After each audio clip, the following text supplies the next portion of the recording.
Hello friends, अगर आप American accent में इंग्लिश बोलना चाहते हैं या अमेरिकन मूवीज को समझना चाहते हैं तो ये वीडियो आपके लिए है।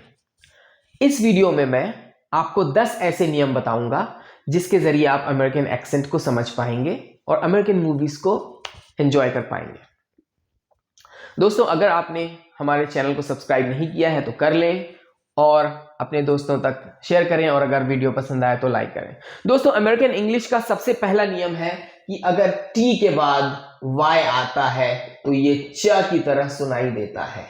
जैसे जैसे about you, about you, about खत्म होता है टी पे और उसके बाद नया शब्द आता है यू, तो ये बन जाता है about you. I was thinking about you, I was thinking about you, about you, है ना। बट यू सैड, इसको अमेरिकन मूवीज में आप सुनेंगे but you sad, but you. Okay, so this is rule number 1। Okay, उसके बाद दूसरा rule है दोस्तों ये कि अगर टी के बाद डी के बाद वाई आता है तो ये ज की तरह सुनाई देता है। जैसे कुड डी पे खत्म होता है, उसके बाद अगला शब्द है यू, तो ये बन जाता है कुड यू। तो इसे अमेरिकन मूवीज में आप सुनेंगे कुड यू, या did you, okay, could you, did you, okay. दोस्तों, तीसरा रूल है आईएनजी फॉर्म को लेकर के। आईएनजी फॉर्म या प्रेजेंट पार्टिसिपल, जैसा कि ट्राइंग, ये आखिरी जी को अमेरिकन एक्सेंट में बहुत कम बोला जाता है। ट्राइंग को बोला जाता है ट्राइंग, टॉकिंग, सेइंग, गोइंग। ये जी अक्सर साइलेंट होता है। मैं ये नहीं कहता हमेशा साइलेंट होता है, बट अक्सर साइलेंट होता है। अगर आप अमेरिकन मूवीज देखेंगे तो बहुत ही कम बार आप सुनेंगे ट्राइंग, जैसे trying, going, talking. Okay, rule number 4 है दोस्तों, एन के बाद अगर डी या टी आएगा तो ये साइलेंट हो जाता है अक्सर, नॉट ऑलवेज बट अक्सर।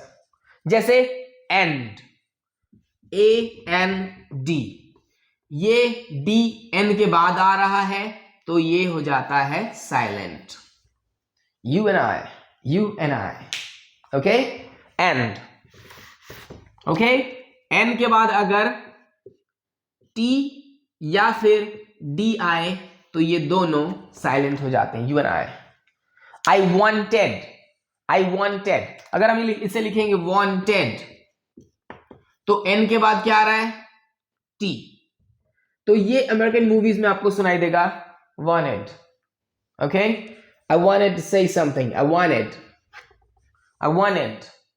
ओके, रूल नंबर 5 है दोस्तों, जो टी है साउंड, अगर इसके बाद, जैसे उदाहरण दूं सिटी, ओके, इस साउंड के बाद एक वावल आ रहा है, वावल साउंड आ रहा है, एक स्वर का साउंड आ रहा है, जैसे सिटी। ओके, तो ये टी जो है ये ड की तरह सुनाई देता है, like city. Instead of city in American movies हम कहते हैं सिटी।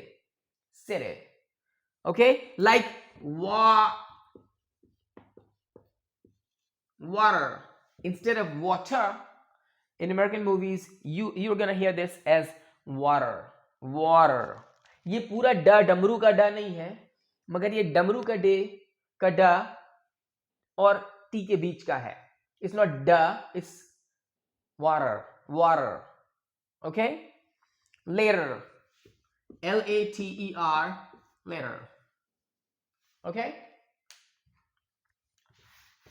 अगला रूल है दोस्तों,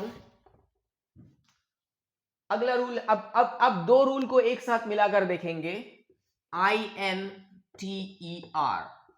ओके, एन के बाद टी या डी आता है तो वो हो जाता है साइलेंट, है ना। एक रूल ये हो गया, और टी के बाद अगर ई या कोई और वावल आता है तो ये टी जो है ड की तरह सुनाई देता है। इसलिए दोनों रूल काम करते हैं यहां पर, कई बार हम इसे बताते हैं इंटरनेशनल, इंटरनेशनल, और कई बार सिंपली कहते हैं international. Okay, like under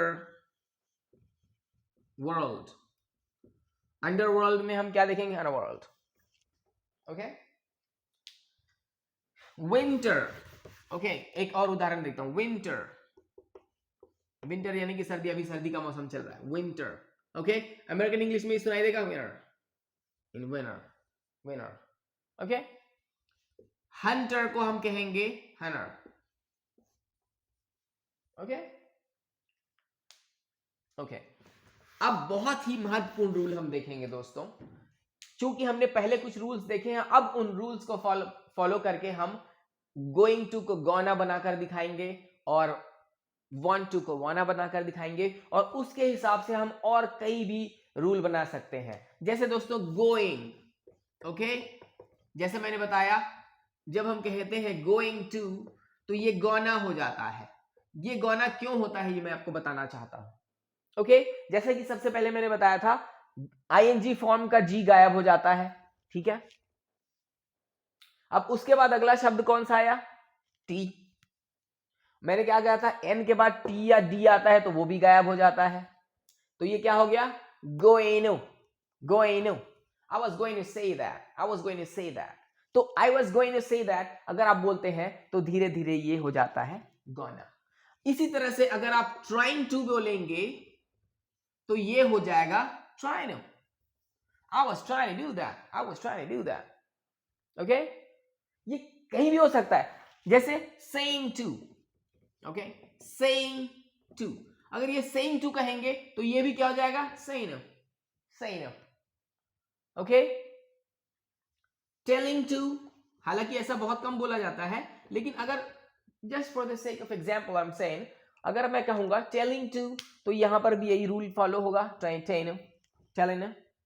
okay, going to is going, trying to trying, saying to saying, trying to trying. I was trying to do that, I was trying to do that, I was trying to do that, I was trying to do that, I was trying to do that, I was trying, T गायब, I was trying। तो going to do something, अगर हम लिखते हैं going to do, okay, going to do, ये G हो गया silent. अब G के बाद क्या आ गया? T, तो N के सॉरी N के बाद आ गया T, और N के बाद T साइलेंट हो जाता है तो ये भी साइलेंट हो जाएगा, तो ये हो जाएगा I was going to do, going to do, going to do, going to do, going to do, gonna do, gonna do। तो ये जब धीरे धीरे धीरे चल के यही going to हो गया gonna। ओके, तो ऐसा ही अगर मैं ये कहूं प्लानिंग, जैसे बोलूं मैं प्लानिंग कर रहा हूं, I am planning to buy a house, I am planning to buy a house, I am planning to buy a house. तो ये क्या हो जाएगा? I am planning, I'm planning to buy, I'm planning to buy a house, I'm planning to buy a house, I'm planning to buy a house, I'm planning to buy a house, I'm planning to buy a house। Okay, so ये एक अगला rule है। Okay, दोस्तों इसके बाद का rule है D के बाद ULE आता है तो अधिकतर, हमेशा नहीं, तो ये ड्यूल की जगह सुनाई देता है जूल। जैसे स्केड्यूल, जिसको हम ब्रिटिश इंग्लिश में शेड्यूल कहते हैं, इसको अमेरिकन इंग्लिश में कहते हैं schedule, schedule, schedule. Okay, schedule. या मॉड्यूल को हम क्या कहते हैं? Module, module. ओके ओके, अगला रूल है दोस्तों, ये सारे रूल हैं, अगर इन्हें फॉलो करेंगे आपको इंग्लिश समझ में आने लगेगा। ऐसा नहीं कि वो बिल्कुल कुछ भी नियम फॉलो नहीं होता, नियम वहां भी होते हैं। ओके, अगला रूल है दोस्तों, ये सबसे लास्ट में मैं बता रहा हूं, लेकिन सबसे महत्वपूर्ण रूल यही है। अगर आप ब्रिटिश इंग्लिश और अमेरिकन इंग्लिश का बेसिक फर्क देखेंगे तो वो असल में आता है इस लेटर से।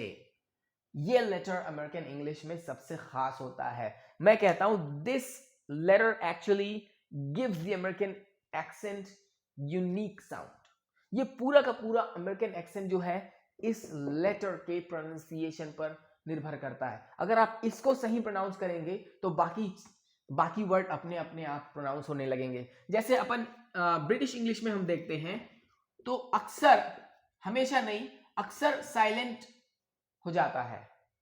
आर, लेटर आर अक्सर साइलेंट हो जाता है। जैसे वाटर को अमेरिकन इंग्लिश में कहते हैं वाटर, सॉरी ब्रिटिश इंग्लिश में कहते हैं वाटर, वाटर, तो ये हो जाता है साइलेंट। मगर अमेरिकन इंग्लिश में बहुत ही गिने चुने शब्दों में ये साइलेंट होता है, बल्कि इसको अक्सर बोला जाता है, इसको अक्सर प्रोनाउंस किया जाता है, और इसकी वजह से ही ये अमेरिकन एक्सेंट अलग होता है।